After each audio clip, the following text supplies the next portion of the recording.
Udaipur destination, ঢাকার বুকে রাজকীয় অবকাশ। ঢাকা ব্যস্ততা, যানজট আর ক্লান্তির শহর। এই শহরের মাঝেই মানুষ কখনো খুঁজে ফেরে একটু প্রশান্তি, একটু প্রকৃতি আর একটু নীরব সময়। সেই খোঁজে এক নতুন ঠিকানা, উদয়পুর ডেস্টিনেশন। ঢাকার বাড্ডা এলাকার 100 ফিট মাদানী এভিনিউতে অবস্থিত এই জায়গাটি মূলত একটি প্রকৃতি নির্ভর ট্যুরিস্ট স্পট এবং ডে আউট সেন্টার।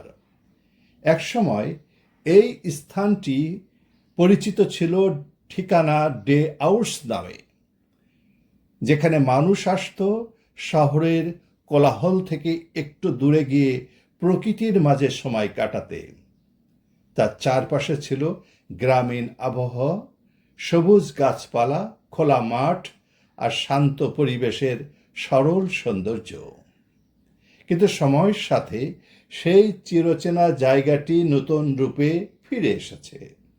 আজকের উদয়পুর ডেস্টিনেশন যেন রাজকীয় স্থাপত্য এবং প্রকৃতির এক অনন্য মিলন। রাজস্থানের বিখ্যাত স্থাপত্য শৈলীর আদলে নির্মিত সাদা প্রাসাদের মতো দৃষ্টিনন্দন ভবন, চারপাশে বিস্তৃত সবুজ প্রাঙ্গণ, আর মাঝে মধ্যে শান্ত জলাশয়ের স্বচ্ছ জল, সব মিলিয়ে এই জায়গাটি যেন তৈরি করেছে এক স্বপ্নময় পরিবেশ। এখানে আপনি চাইলেই পরিবারের সাথে সময় কাটাতে পারেন একটি সুন্দর দিন, বন্ধুদের সাথে উপভোগ করতে পারেন প্রাণবন্ত আড্ডা, অথবা প্রিয় মানুষটির সাথে কাটাতে পারেন একটি রোমান্টিক ক্যান্ডেল লাইট ডিনার মুহূর্ত। বন্ধুরা, আমরা এমন একটি সুন্দর অনুভব পেতেই এখানে এসেছিলাম। আশা করি আপনাদেরও ভালো লাগবে। এই প্রকৃতি, স্থাপত্য আর নীরবতার এই মেলবন্ধন উদয়পুর ডেস্টিনেশনকে আজ পরিণত করেছে ঢাকার অন্যতম জনপ্রিয় ভ্রমণ গন্তব্যে। তবে ভ্রমণের আনন্দের সাথে রয়েছে একটি গুরুত্বপূর্ণ দায়িত্ব। এমন প্রতিটি পর্যটন স্থান আমাদের দেশের মূল্যবান সম্পদ, তাই প্রকৃতির সৌন্দর্য নষ্ট হয় এমন কোনো কাজ থেকে আমাদের বিরত থাকা উচিত। পরিবেশ পরিষ্কার রাখা, প্রকৃতিকে সম্মান করা আর অন্যদেরকেও সচেতন হতে উৎসাহিত করা, এগুলো আমাদের সবার দায়িত্ব।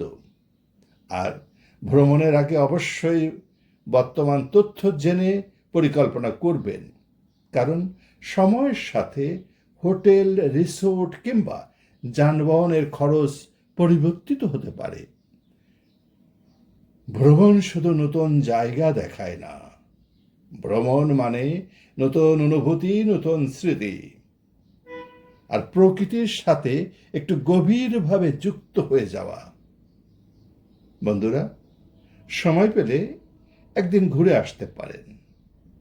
ঢাকার কাছেই প্রকৃতি আর রাজকীয় সৌন্দর্যের এই অনন্য ঠিকানায় উদয়পুর ডেস্টিনেশন আমাদের ভালো লেগেছে, তাই আপনাদেরকে আসবার জন্য আমন্ত্রণ জানালাম।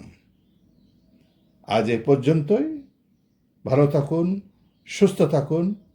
আরেকটি কথা, ভালো লাগলে অবশ্যই জানাবেন, খারাপ লাগলে সেটাও জানাবেন। ভালো থাকুন, সুস্থ থাকুন। আজ এ পর্যন্তই।